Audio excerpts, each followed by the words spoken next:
But yeah, I've managed to eat like shit and then go to sleep, wake up, weighing the same, completely the same.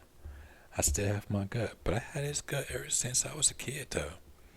I've been like I've been this size like ever since I was a teenager.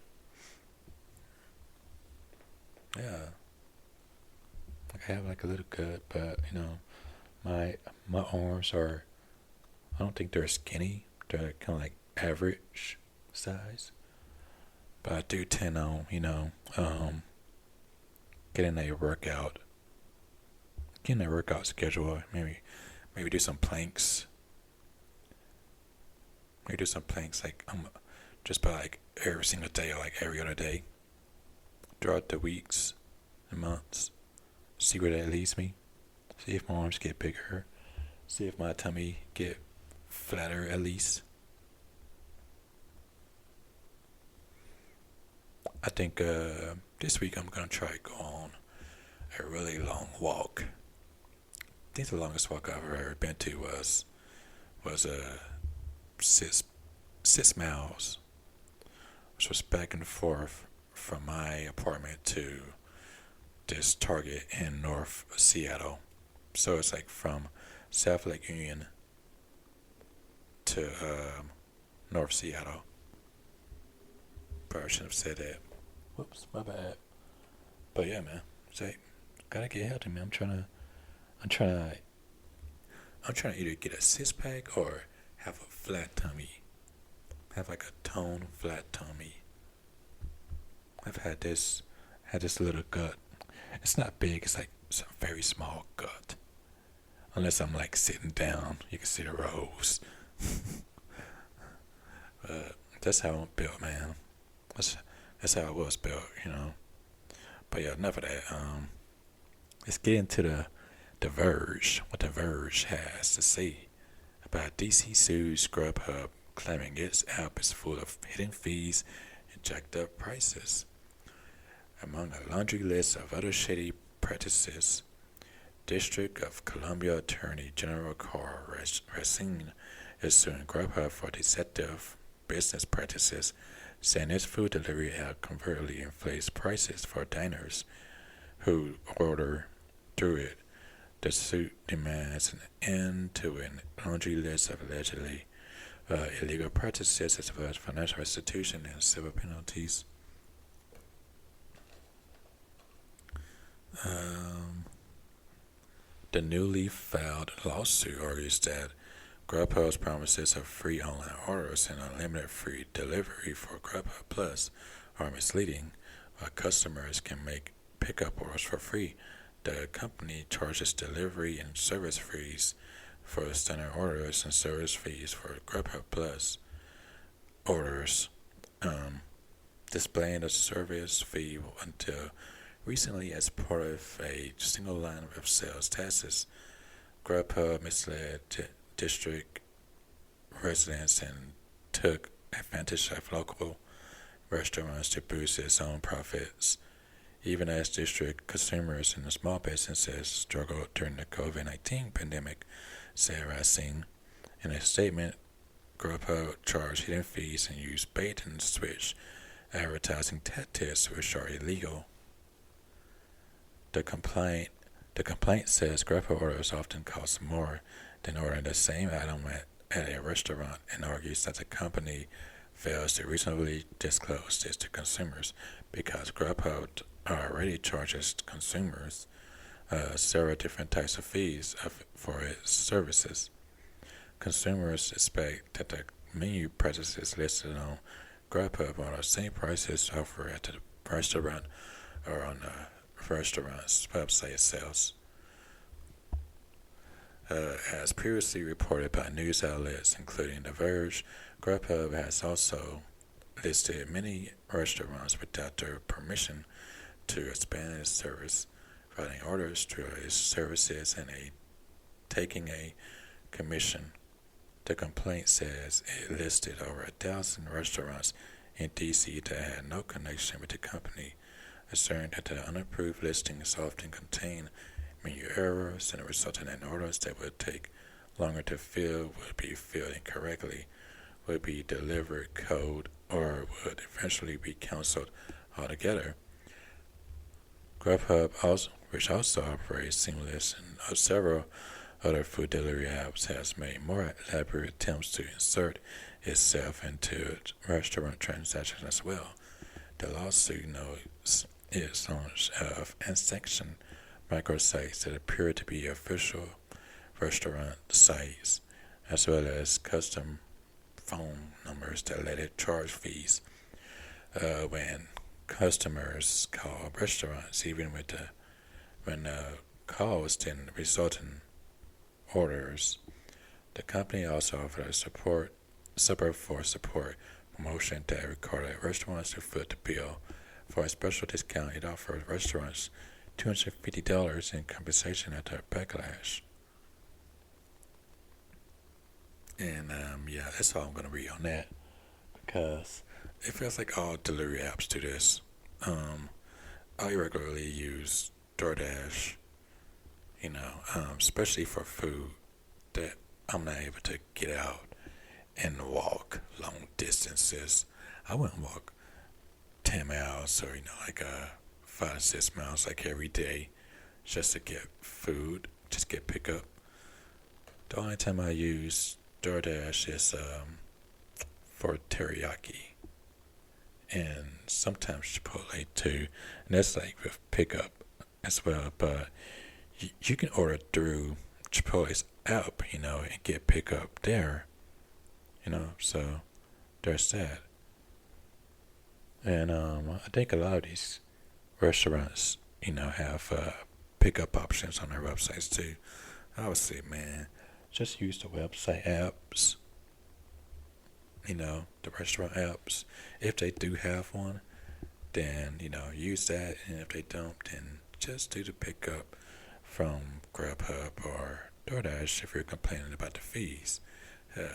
We got, man, the DoorDash fees over here in Seattle are ridiculous. We got something called Seattle mandate fee or whatever, which is like $2. The first time I saw it, I was like, what the hell is this shit? We already got the tax fee, delivery fee, and some other fees too, man. There's like 5 different fees on the DoorDash app for Seattle. And yeah, it's wild, but still, it's like you get what you pay for, and gotta be able to support the driver, DoorDash driver, and the workers too. On top of that, the app too, and of course, sometimes the food would come cold, and that's mainly because of the driver, a Dasher or the Grubhub driver, whatever, Uber Eats driver, yeah. I blame the drivers for that, or maybe it's the restaurants too, that has to blame for it as well. I'm not sure, but yeah, you get what you pay for, man. And if the restaurant is too far for you to get outside and walk or drive to, then shut up. Shut up. Shoot. That's all I gotta say about that now. Just get what you pay for. That's it. That's all there is, man. Can't really do much about it. I mean, you can quit using it, and then you can go pick up your food. But that's just me. But I understand now. That shit do be costing a lot. That shit do be putting a dent in your wallet. But still though, either shut up about it or just pick up the food on your own. That's it, people. That's all you gotta do. That's all there is to it. Up next, Sarah Michelle Gellar will cast Zendaya in a Buffy reboot. We have more on that next.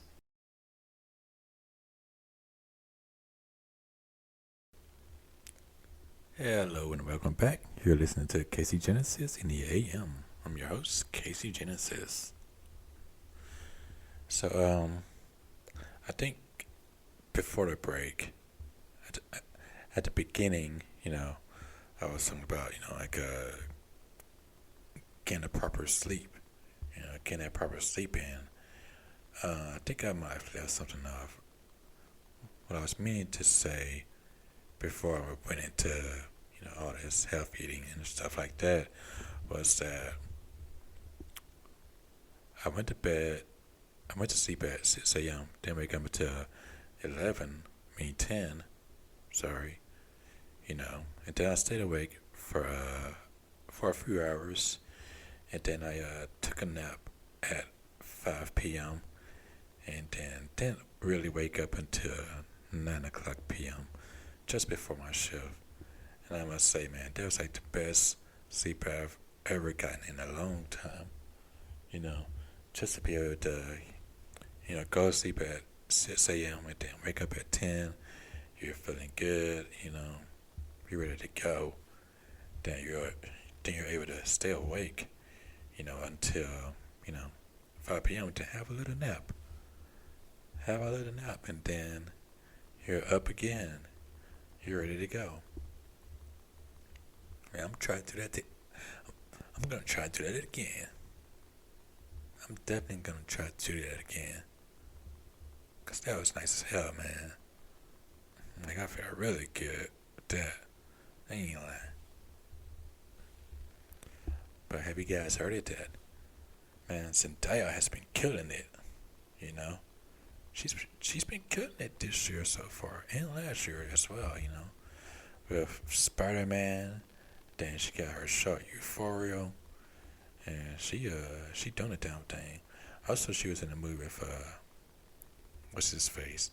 I forgot what his name is, but he's Denzel Washington's son. Yeah, he Denzel Washington's son. And yeah, she was really good in that too. I think she was in some other movies as well, but I forgot. But yeah, BloodyDisgusting.com. This is a new one. Says that Sarah Michelle Gellar will cast Zendaya in a Buffy reboot. The 25th anniversary of Buffy the Vampire Slayer is being celebrated this year, so naturally there's been some talk about a potential Buffy reboot down the road. Even Michelle Gellar has chimed in about that, recommending her own dream casting for the role. I vote Zendaya, says Sarah Michelle Gellar. She's telling Evan Ross Cast, the author of a brand new book titled Into Every Generation a Slayer is Born, How Buffy Staked Our Hearts. The book, which explores the history and cultural impact of the groundbreaking television series, was released just last week. The official synopsis reads, Evan Ross Cast explores the show's cultural relevance through a book that is part oral history, part celebration, and part memoir of a personal fandom that has universal resonance still, decades later. Zendaya is fresh off major big screen roles in Dune. Oh yeah, she was in Dune too. That was a really good movie, and yeah, she played that part. Feels like they didn't give her, enough screen time on that. But, continuing on. And she was in Spider-Man No Way Home, and she'll next be seen in Dune Part 2, reprising the role of Chani for director Denis Villeneuve. Last we heard about a potential Buffy reboot was back in 2019 with a new take on the series being announced. The project was said to be contemporary, building on a mythology of the original series, but it's been a while since we've heard a peep about that one. Would you like to see Zendaya as Buffy, or perhaps a brand new vampire slaying character? The original Buffy the Vampire Slayer series ran from 1997 to 2003. Man, I can't say that I was a Buffy the Vampire Slave TV show fan. But yeah.